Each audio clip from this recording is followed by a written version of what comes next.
Hello बच्चों, क्या हाल चाल आप सभी के। मैं विकास यादव आप सभी का स्वागत करता हूं आपके अपने चैनल ट्राइपॉड क्लासेस पे। तो बच्चों, आज हम लोग पढ़ने वाले हैं कि गॉस के नियम का सेकेंड अनुप्रयोग क्या होता है, जिसका नाम है एक समान आवेशित अनंत समतल चादर के कारण वैद्युत क्षेत्र की तीव्रता।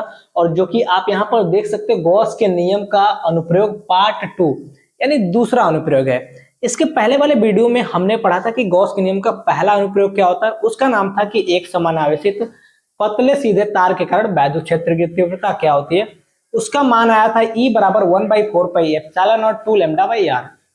लेकिन इस वाले वीडियो में हम क्या करेंगे बाबू कि देखेंगे कि गॉस का दूसरा नियम क्या होता है। ठीक है, तो चलिए देखते हैं। यहां पर देखेंगे, सबसे पहले क्या करना है। गॉस ने बोला था कि समतल चादर लेना है, तो हम एक समतल चादर ले लिए। अब जब समतल चादर लेंगे, सपोज ध्यान से सुनना, हमारे पास यह एक समतल चादर है और यह एक समान रूप से आवेशित है, मतलब आवेश की मात्रा हर जगह समान है। तो तुम बताओ, आप ये इतना मतलब पतला है कि आवेश अगर इधर है तो इधर भी आवेश होंगे। तो देखना, इस वाले पृष्ठ यानी आवेश है, तो इसके कारण इधर एक बिंदु मानेंगे क्योंकि विद्युत क्षेत्र रेखाएं इधर भी तो निकलेंगी, और इसके कारण एक बार निकालेंगे इधर, यानी हमें दो बिंदु लेना पड़ेगा, एक इधर और दूसरा इधर। अब गॉस ने बोला था कि आप जिस भी बिंदु पर वैद्युत क्षेत्र की तीव्रता निकालना चाहते हो, आप उसको गॉसियन पृष्ठ के अंदर ले लो। बस कुछ नहीं करना है मेरे भाई, बस आपको गॉसियन पृष्ठ बनाना है और उसके अंदर वह बिंदु आना चाहिए, यह कंडीशन है। तो अब देखो, अब तुम सोचोगे सर जी है क्या बना दिए हैं। इसका कहने का मतलब यह है ना कि यह हमारा जो लोहा है, यहां पर एक बिंदु है और एक बिंदु यहां पर है। तो अब क्या करेंगे, हम एक बेलनाकार गॉसियन पृष्ठ बनाएंगे और वही यहाँ पे बनाया हमने। तो हमने क्या किया है, एक समतल चादर ले लिया है जिसका क्षेत्रफल a है, और इसमें हम क्या करेंगे, दो बिंदु लेंगे दोनों साइड। एक मानते हैं बिंदु यह है और जिसका नाम है P1, और यहां पर एक बिंदु है बाबू और जिसका नाम है P2। इतना समझ में आया। अब देखो, वैद्युत फ्लक्स निकालना है हमें।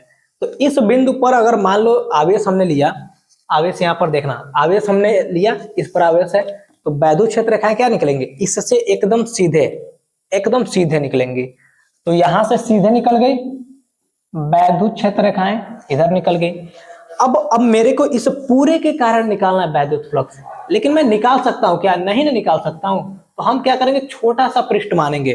तो छोटा सा पृष्ठ हमने क्या मान लिया बाबू, यहां पर देखेंगे, यहां पर हमने एक छोटा सा पृष्ठ मान लिया।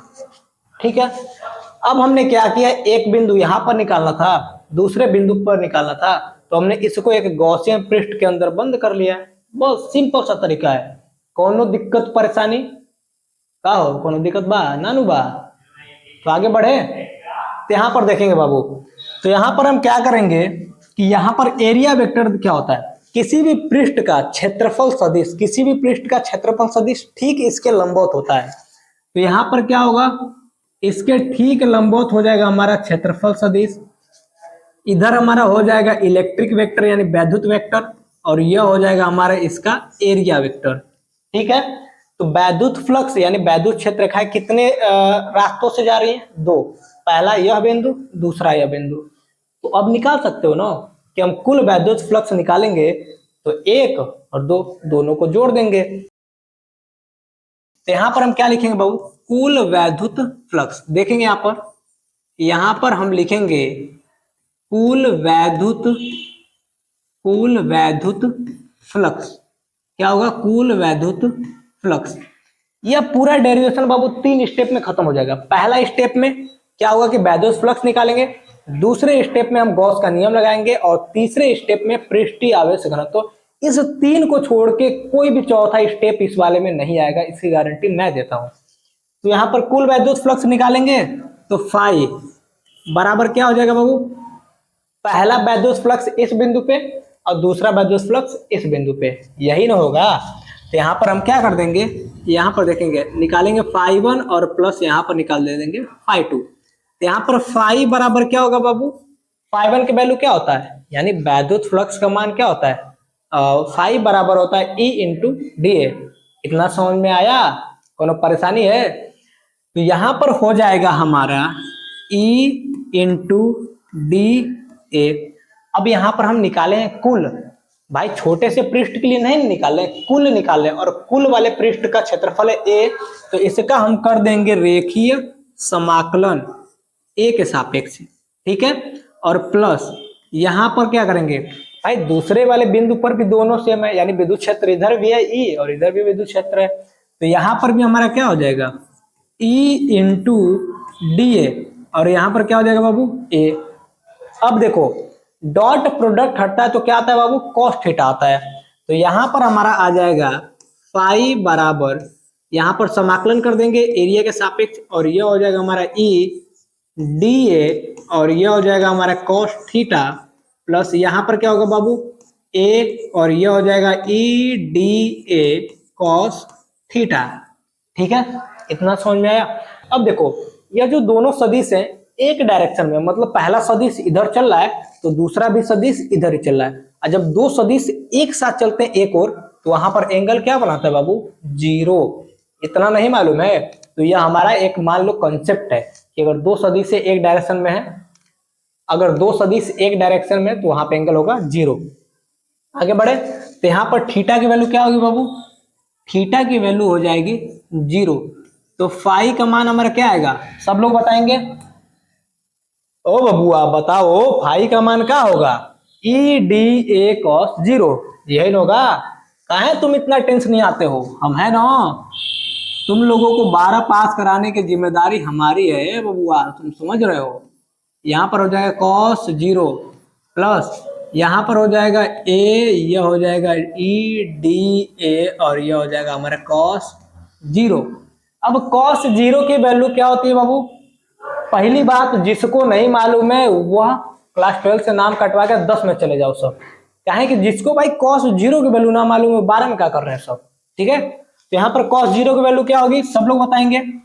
फाई बराबर हो जाएगा हमारा एरिया का इंटीग्रेशन, ये हो जाएगा हमारा ई डी ए, और इसकी वैल्यू क्या हो जाएगी 1, और प्लस इसका वैल्यू क्या होगा ए, और यहाँ पर हो जाएगा बाबू ई डी ए, और यह हो जाएगा हमारा इसका भी वैल्यू 1। अब 1 का किसी भी संख्या में गुणा करो तो कौन चेंज होगा बाबू, का होई नानू होई, तो चेंज ना होगा, समझ में आया।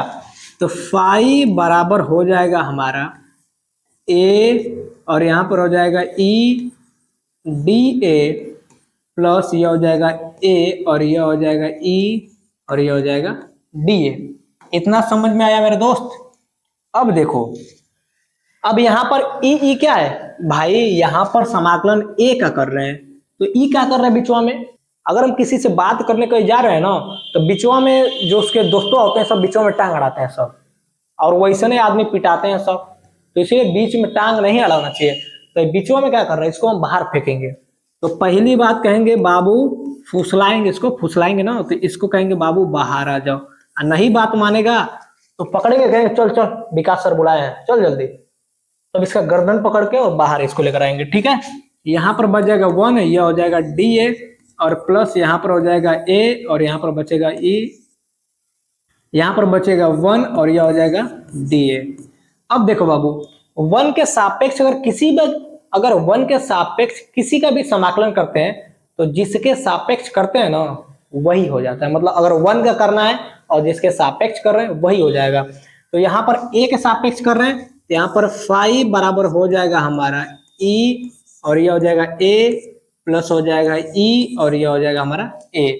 तो देखो ई ए कितना हो जाएगा 2 ई ए, तो फाई बराबर हो जाएगा 2 ई ए, इक्वेशन नंबर 1।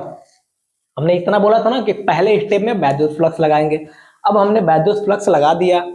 अब दूसरे स्टेप में हम लगाएंगे गॉस का नियम, काहे कि गॉस के नियम का अनुप्रयोग पढ़ रहे हैं और गॉस का नियम न लगाएं तो गॉस भैया को बुरा लगेगा कि ना लगेगा, बताओ बच्चा, लगेगा ना बुरा। तो अब हम क्या करेंगे, गॉस का नियम लगाएंगे। तो गॉस का नियम क्या होता है बाबू, तो यहां पर लिखेंगे गॉस के नियम से, गॉस के नियम से, गॉस के नियम से। बहुत सारे बच्चे तो इसको समझ रहे होंगे गोश खाने वाला, खाते हैं हम लोग, अबे मुर्गा वाला गोश नहीं है, ये गॉस है, गॉस, ठीक है, गोश नहीं गॉस। तो यहां पर क्या होगा, यहां पर देखो फाई बराबर होता है क्यू बाई एप्सिलॉन नॉट, इसको मानते हैं इक्वेशन नंबर 2। अब एक बहुत ही छोटा सा कॉन्सेप्ट है पृष्ठीय आवेश घनत्व, बस आपको थोड़ा सा उसको याद कर लेना है कि पृष्ठीय आवेश घनत्व क्या होता है। तो यहां पर देखेंगे बाबू, पृष्ठीय, यहां पर देखना पृष्ठीय पृष्ठ आवेश घनत्व, यहां पर क्या होता है बाबू, पृष्ठ आवेश, और यहां पर हो जाएगा हमारा घनत्व। इतना समझ में आया मेरे दोस्त, मेरे हमदर्द, इतना समझ में आया पृष्ठ आवेश घनत्व से। तो यहां पर हमारा हो जाएगा, यहां पर इसको इंडिकेट करते हैं बाबू सिग्मा से। देखेंगे बाबू पृष्ठ आवेश घनत्व से, तो यहां पर क्या होता है, एक छोटा सा फॉर्मूला होता है इसका, सिग्मा बराबर हो जाता है हमारा, सिग्मा बराबर हो जाता है Q बट्टे A, और Q का मान यहां से हम निकालेंगे तो हो जाएगा सिग्मा, और यह हो जाएगा A। ठीक है, तो अब इस Q का मान यहाँ पे रखना पड़ेगा, लेकिन E तो थेथर है, आएगा नहीं, तो नहीं आएगा तो क्या करेंगे, दो झापड़ घींचेंगे इसको और गर्दन इसका पकड़ के ले आके इसमें रख देंगे। इसकी इतनी मजाल कि नहीं आएगा, वो भी हम बुलाए, इसको जाके बोलना है कि विकास सर बुलाए हैं, जरूर आएगा, काहे कि हमको पहचानता है बाबू। तो फाई बराबर हो जाएगा सिग्मा ए, और बटे में हो जाएगा एप्सिलॉन नॉट, इक्वेशन नंबर 3। इतना समझ में आया मेरे दोस्त। तो अब क्या करना है, यहां पर देखेंगे, यहां पर आप लोगों को क्या करना है, यहां पर अब क्या करना है, समीकरण 3 और समीकरण 1 की तुलना कर देना है, क्योंकि जब एक साइड की चीजें बराबर होती हैं तो दूसरा साइड अपने मन से बराबर हो जाता है। देखो फाई फाई, तो ये भी वाला क्या हो जाएगा, अपने मन से बराबर हो जाएगा। तो यहां पर लिख देंगे कि समीकरण 1 तथा 3 से, तो हमारा क्या हो जाएगा बाबू, यहां पर हो जाएगा 2EA बराबर सिग्मा ए बट्टे हो जाएगा हमारा बाबू एप्सिलॉन नॉट। ठीक है, तो यहां पर ए से ए क्या हो जाएगा हमारा, ए से ए कट जाएगा, और हमें निकालना था वैद्युत क्षेत्र की तीव्रता। तो यहां से हमें ई की वैल्यू निकालनी है, तो इस यहां पर हमें ई की वैल्यू निकालनी है, तो ई दू क्या कर रहा है, तो इस दू को हम क्या करेंगे, उठा के इधर फेंकेंगे, तो जो चीज गुड़ा में रहता है ना वो नीचे आ जाएगा, चाहे कि जो उछलता है वो गिर जाता है एक बार। तो यहाँ पर देखना बाबू, तो वैल्यू क्या आ जाएगी, ई बराबर सिग्मा बट्टे, चलो यहाँ पर लिख दे रहे हैं इधर, यहाँ पर क्या वैल्यू आएगी फाइनल हमारा, ई बराबर सिग्मा बट्टे 2 एप्सिलॉन नॉट। और इसी को बाबू हमें सिद्ध करना था। ठीक है, अगर किसी को भी इसमें परेशानी है तो कमेंट करे, उसका रिप्लाई मैं जरूर दूंगा। तो बाबू ई बराबर हमारा क्या आ गया, सिग्मा बट्टे 2 एप्सिलॉन नॉट। मतलब अगर आप लोगों से कोई पूछता है कि एक समान आवेशित अनंत समतल चादर के कारण वैद्युत क्षेत्र की तीव्रता क्या होगी, तो हम बोलेंगे ई बराबर सिग्मा बाय 2 एप्सिलॉन नॉट। अब इसका एक अनुप्रयोग बच रहा है, अगले वाले वीडियो में उसको भी हम लोग खत्म करेंगे। तो आज के लिए बस इतना ही। ठीक है, धन्यवाद।